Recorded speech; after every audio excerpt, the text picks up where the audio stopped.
नमस्कार दोस्तों, स्वागत है आपका अपने चैनल एस्ट्रो जीडी में। दोस्तों, मैंने अभी देखा है कि बहुत सारे लोग ज्योतिष के बारे में थोड़ा बहुत तो जानते हैं, लेकिन वो थोड़ा बहुत जानने के चक्कर में कंफ्यूज रहते हैं। जैसे उसी में से एक विषय है लग्न कुंडली या चंद्र कुंडली। मतलब क्या इम्पोर्टेंट है, लग्न कुंडली इम्पोर्टेंट है या चंद्र कुंडली इम्पोर्टेंट है।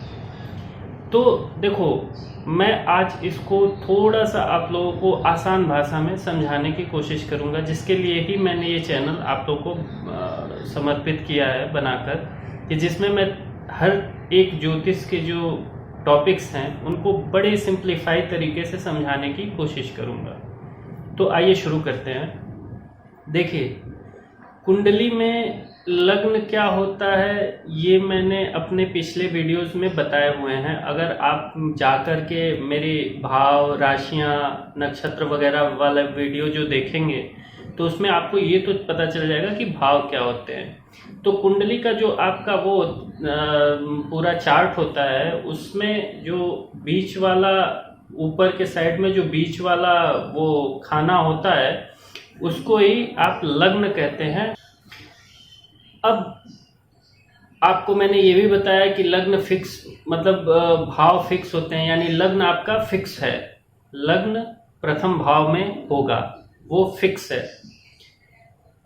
उसमें राशि क्या पड़ती है, 1 नंबर आता है, 2 नंबर आता है, 3 नंबर आता है। आप अपनी कुंडली में देख लीजिएगा क्या पड़ता है। चंद्र राशि को जानना। अब लग्न राशि मतलब लग्न में उस चार्ट में जो ऊपर के बीच वाला पोर्शन जो खाना है, प्रथम भाव जिसको मैं बोलता हूँ, मेरे भाव वाले वीडियो को देखिए तो आपको भाव समझ में आ जाएगा। तो प्रथम भाव में जो राशि पड़ती है उसको लग्न राशि कहते हैं। और आपकी कुंडली में जहां चंद्रमा बैठा हुआ है उसको चंद्र राशि कहते हैं। तो 2 चीजें क्लियर हो गई, एक तो लग्न राशि, दूसरी चंद्र राशि। अभी मैं इसको आपको एक एग्जाम्पल कुंडली से भी समझाऊंगा। आप थोड़ा सा इसको पहले वैसे समझने की कोशिश करिए, फिर उस पे आते हैं, उससे ज्यादा क्लियरिटी आ जाएगी आप लोग को। तो अब 2 चीजें करिए कि एक तो एक ही कुंडली में समझ जाए कि लग्न क्या है, आपका लग्न राशि क्या है, चंद्र कहाँ पे है, चंद्रमा कहाँ बैठे हैं, चंद्र राशि क्या है। ठीक है। अब एक दूसरी कुंडली बना लीजिए, जो चंद्रमा जिस राशि में बैठे हैं उसको लग्न की जगह पे रख दीजिए, और उसके बाद से 1 2 3 ऐसे करते हुए आप 12 राशियों को और वैसे वैसे ग्रहों को बैठा लीजिए। तो आपकी ये चंद्र कुंडली बन गई। ठीक है। अब देखना कैसे, वो तो मैं आपको एग्जांपल से समझाऊंगा। होता क्या है, डिफरेंस क्या होता है, ये मैं आपको बताता हूं। देखिए, लग्न का मतलब आपका बॉडी। मेरे भाव और कारकत्व वाले वीडियो में मैंने बताया कि आप लग्न से क्या क्या देखते हैं। आप लग्न से किसी भी जातक का, आपके खुद का या किसी की कुंडली आप एनालिसिस कर रहे हैं तो उसकी बॉडी को देखते हैं। उसका जो स्थूल वो है, शरीर है, स्थूल को ऐसे आप समझिए कि जो उसकी प्रेजेंस है, फिजिकल प्रेजेंस आप कहिए। मुझे हिंदी इसकी नहीं समझ में आ रही है, बट इसका जो फिजिकल प्रेजेंस, जैसे मैं अभी आपको बैठा हुआ दिख रहा हूं, मेरा फिजिकल प्रेजेंस है। तो जो फिजिकल प्रेजेंस होता है आपकी बॉडी, वो होता है लग्न। और उसमें जो राशि होती है वो आपकी फिजिकल बॉडी को कैसे ऑपरेट करेगी, या अलग अलग जो ग्रह बैठे हैं अलग अलग आपके चार्ट में प्लेस्ड है, वो आपकी फिजिकल बॉडी से कैसे रेगुलेट करेंगे, कैसे वर्क करेंगे, या आप उन ग्रहों से कैसे रेगुलेट होगे, कैसे फायदा उठा सकते, ये जो सारी चीजें हैं ये आप लग्न से देखेंगे।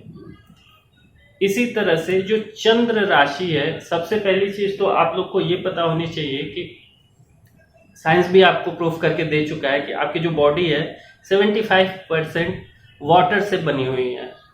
जो वाटर का जो कारक होता है, जो आप ऐसे समझिए कि जो जल तत्व का सबसे कारक ग्रह है वो है चंद्रमा। ठीक है। और आपके मन एक तरह से आप दिमाग भी कह सकते हैं। मन, दिमाग का जो आपका कारक है वो होता है चंद्रमा और बुध, जिसमें चंद्रमा ज्यादा इफेक्ट करता है मन को, मन, ठीक है। तो अब क्या होता है कि जो आपका मेंटल प्रेजेंस है दिमाग से, वो आपका चंद्रमा है। तो चंद्र कुंडली आपका मेंटल प्रेजेंस बताती है, क्योंकि चंद्रमा 75% आपकी बॉडी पानी से बना है, और पानी पे सबसे ज्यादा चंद्रमा, आप देखिए अमावस्या और पूर्णिमा के आसपास आप बहुत ज्यादा बेचैन रहते होंगे। अगर आपका चंद्रमा कमजोर अवस्था में बैठा है तो आप देखिए अमावस्या के जैसे ही जैसे पूर्णिमा के बाद दिन आगे बढ़ते जाएंगे, आप थोड़ा सा डिस्टर्ब होते चले जाएंगे, और फिर लगभग अमावस्या खत्म होने के बाद 3-4 तिथियां बीतने के बाद आप धीरे धीरे थोड़ा सा स्टेबल अपने आप को फील करेंगे। क्यों? क्योंकि वो चंद्रमा के घटते बढ़ते क्रम पे डिपेंड करता है। तो आपका लग्न कुंडली, लग्न राशि, चंद्र कुंडली, चंद्र राशि, ये होता है कि आप फिजिकली कैसे हैं और आप मेंटली कैसे हैं। आप फिजिकली तो चंद्र राशि और लग्न राशि, या चंद्र और लग्न, दोनों में बस इतना ही अंतर है कि आप फिजिकली कैसे हैं, आपके पे सारे प्लैनेट्स कैसे एक्टिव हैं, आप उनसे कैसे वर्क कर रहे हैं उनके थ्रू, क्योंकि आप वर्क तो प्लैनेट्स के ही थ्रू करते हैं। और चंद्र राशि में आप मेंटली कैसे उसको कर रहे हैं, पहली चीज। दूसरी चीज,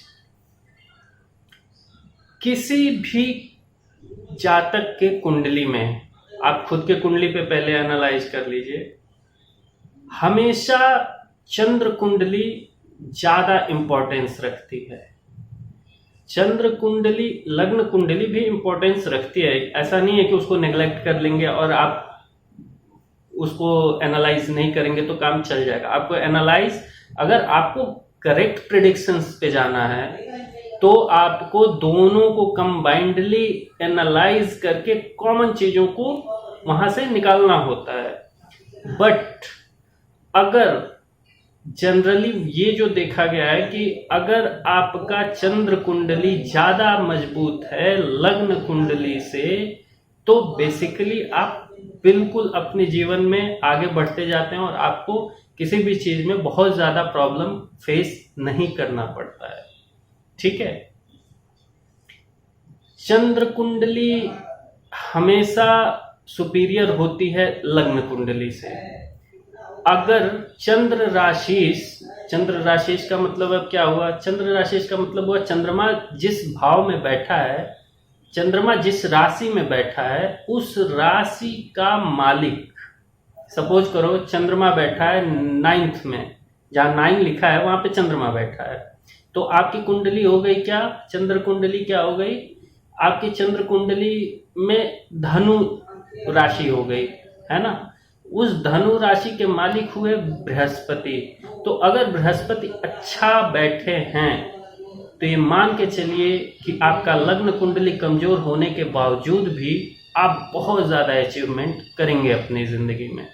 लेकिन अगर साथ ही साथ आपका लग्न कुंडली, यानी कि लग्न में जो राशि पड़ी है, उस राशि के मालिक, सपोज करिए लग्न में आपकी राशि पड़ी 5 नंबर हो गए सूर्य, लियो सिंह राशि के मालिक हो गए सूर्य। अगर सूर्य भी अच्छा प्लेस्ड हैं तो भाई ऐसे जातकों को तो कोई रोक ही नहीं सकता है। लेकिन इन केस मान लेते हैं कि शुक्र बाय द वे थोड़े कमजोर भी हो गए, सूर्य थोड़े कमजोर भी हो गए, थोड़े वीक भी हो गए, तो अगर आपके गुरु मजबूत हैं, यानी कि चंद्र राशि मजबूत है, तो वो जातक कभी कोई उसे रोक नहीं सकता है। तो कहने का ये मतलब है कि हमेशा लग्न राशि पे चंद्र राशि भारी पड़ता हुआ दिखा है। आज तक मैंने जितनी कुंडलियां देखी हैं उसमें तो डेफिनेटली दिखा है ये चीज। बाकी आपको अभी एक मैं अपने नेबर हैं हमारे, उनकी कुंडली का मैं एग्जांपल दिखाता हूँ, वो कैसे उनकी चंद्र राशि उनके लग्न राशि पर भारी पड़ा है, वो आपको दिखाता हूं अभी एक एग्जाम्पल से। तो बेसिकली समझाना ये था कि चंद्र राशि, चंद्र कुंडली, लग्न राशि, लग्न कुंडली में बहुत ज़्यादा डिफरेंस होता है। और जो जहाँ पे भी आप अपने शरीर से चीज़ों को देखना हो वहाँ लग्न कुंडली को देखिए, जहाँ आपके मन से चीज़ों को देखना हो, मन से चीज़ें रिलेट करके देखनी हो, वहाँ आप चंद्र कुंडली देखिए। ओवरऑल दोनों देखिए। और अगर स्पेसिफिकली लग्न कुंडली खराब हो गई, चंद्र कुंडली अच्छी हो गई, तो टेंशन मत लीजिए। चंद्र कुंडली अच्छी है तो आप अच्छा पाएंगे ही। बाकी मैं आगे की वीडियोस में नौमांश वगैरह भी कैसे देख के, और देखिए किसी भी चीज़ का सूक्ष्म जो सबसे डीप एनालिसिस होता है वो करने पे ही आपको एक्चुअली पता चलेगा कि कितना रिजल्ट आने वाला है। ठीक है, ऐसे मैंने कह दिया तो उससे नहीं, बहुत सारी चीज़ें, नौमांश होता है, D1 D2 D108 तक होते हैं चार्ट, 108 प्रकार की कुंडलियां होती हैं अगर आप बनाइए तो, लेकिन इतना एनालिसिस कोई करता नहीं है। तो एक D9 चार्ट होता है जिस तक अगर आप देख लें तो लगभग चीज़ें करेक्ट प्रेडिक्ट हो जाती है। मैं आगे की वीडियोस में बताऊंगा। ठीक है, इस जातक ने अपने जीवन काल में इसका लग्न कुंडली जो है ना वो थोड़ा सा कमजोर है।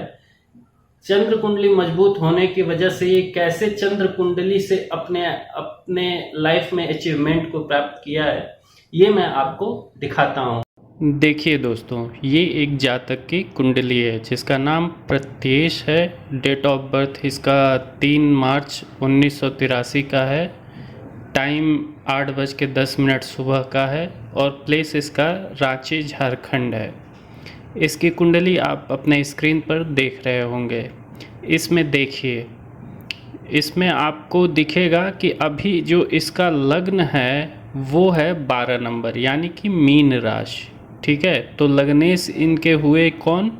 गुरु अभी इनके कहाँ बैठे हुए हैं? 9th हाउस में, यानी भाग्य भाव में। किस राशि में बैठे हैं? 8 नंबर की राशि, यानी कि 8 नंबर की स्कॉर्पियो, वृश्चिक राशि। ठीक है, तो अभी आपको क्या दिख रहा है कि जो इनके लग्नेश हैं वो स्कॉर्पियो में बैठे हुए हैं, थोड़े से क्या कहते हैं, बली होकर।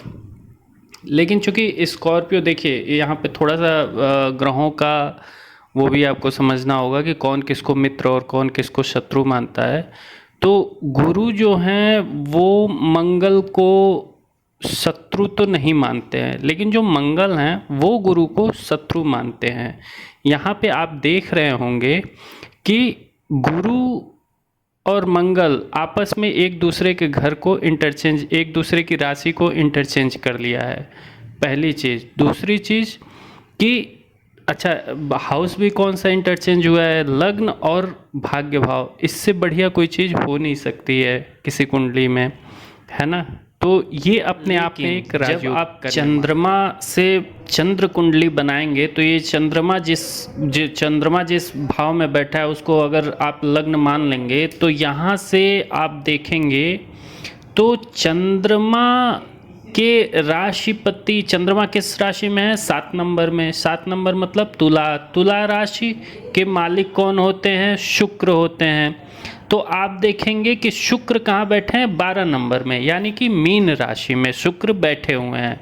और मीन राशि में शुक्र उच्च के होते हैं। उच्च नीच भी मैं आपको आगे समझाऊंगा कि किस राशि में कौन सा ग्रह उच्च का होता है और किस राशि में कौन सा ग्रह नीच का होता है।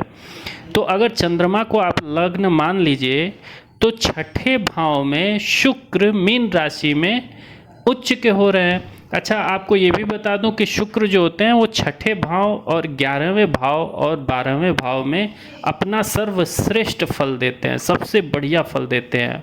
और आज के डेट में राहु और शुक्र 2 ऐसे ग्रह हैं जो आपको सब कुछ दिला। अगर आप चंद्र कुंडली में देखें तो चंद्र कुंडली के हिसाब से आपका ये निकलता है कि शुक्र 6ठे भाव में, जिस भाव में वो सर्वश्रेष्ठ फल देते हैं, उसमें से एक भाव में बैठकर अपनी उच्च राशि में बैठकर इस जातक को जिसका लग्न ही 7 बन जा रहा है और जिसमें चंद्रमा बैठे हुए हैं स्वयं, उसका जो चंद्र राशि है उसको बहुत ज़्यादा मजबूत कर दे रहे हैं, और जो जातक है उसका जो माइंड लेवल है उसको बहुत ही ज़्यादा मजबूत कर दे रहे हैं, रेदर देन कि वो जो लग्न कुंडली अभी है जिसमें 12 नंबर लग्न है और 8 नंबर भाग्येश में जाकर 12 नंबर के जो मालिक हैं गुरु वो बैठ जा रहे हैं। इसका मतलब लग्न के जो मालिक हैं वो बैठ जा रहे हैं, जबकि जिसमें मंगल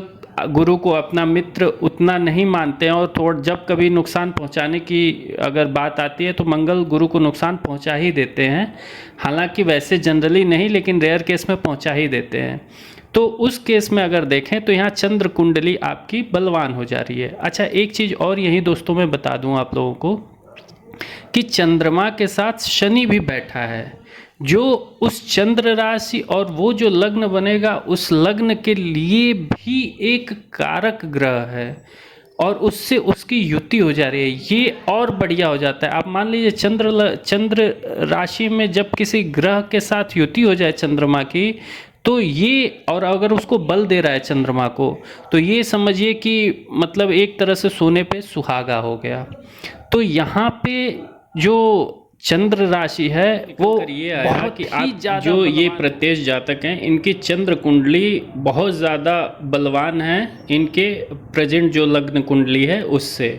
अच्छा, इसका मतलब ये नहीं कि लग्न कुंडली से अपने आप में ये राजयोग का निर्माण कर रहे हैं। एक मतलब ऐसा नहीं है कि लग्न बहुत ज़्यादा बेकार है इनका, लग्न बहुत ज़्यादा मजबूत है, इनका लग्न कुंडली बहुत ज़्यादा मजबूत है। अगर किसी को इनके बारे में विचार करना तो सिर्फ लग्न कुंडली देख के बता सकता है कि ये बहुत ही आगे जाएंगे।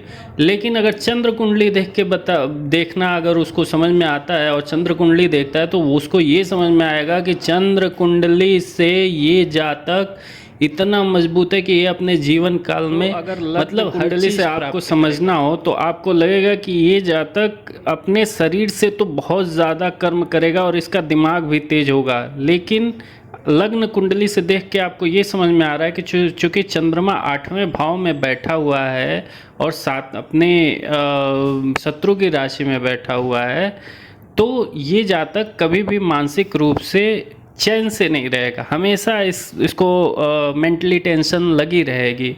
ये किसी भी चीज़ को, ये अपने पोजीशन को एंजॉय ही नहीं कर पाएगा, इतने बड़े पोजीशन पे होने के बाद भी नहीं एंजॉय कर पाएगा, क्योंकि गुरु और मंगल इंटरचेंज कर लिए राज, तो राजयोग दे दिए।